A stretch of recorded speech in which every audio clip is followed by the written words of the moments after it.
உண்மையா சொல்ல போனா இப்ப இருக்க தமிழக அரசு ரொம்ப எக்ஸலண்டா ஒர்க் பண்றாங்க. வேற லெவல்ல இருக்காங்க.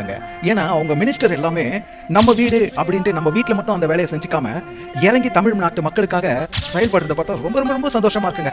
எக்ஸலன்ட்ங்க. மயிலாப்பூர் தொகுதி பி வெங்கட்ராமன் தமிழக வெற்றி கழகம். மயிலாப்பூர்ல இருக்க எல்லா ரேஷன் கடைகளும் செக்கிங்க்கு போயிருக்காங்க போல. ஃபுட் அண்ட் சிவில் சப்ளைஸ் அமைச்சராகவும் இருக்காரு இவரு.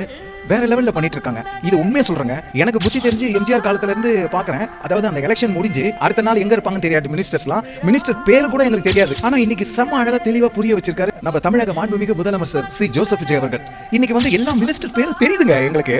ஃபர்ஸ்ட்லாம் தெரியாது. எந்த மினிஸ்டர் யாரு என்னன்னு தெரியாது. வரவே மாட்டாங்க. இவங்களெல்லாம் பார்த்ததே கிடையாது. அந்த எலெக்ஷன் டைம்ல ஒரே ஒரு முறை பார்ப்போம். அதுக்கப்புறம் 5 வருஷத்துக்கு அப்புறம் தான் பார்ப்போம். பட் வேற லெவல்ல இருக்குங்க. இன்னைக்கு உண்மையா ரொம்ப சந்தோஷமா இருக்குங்க. எங்க வீட்டுல என் சின்ன பொண்ணுங்க அவன் வந்து எல்லா மினிஸ்டர் பேரையும் சொல்றா.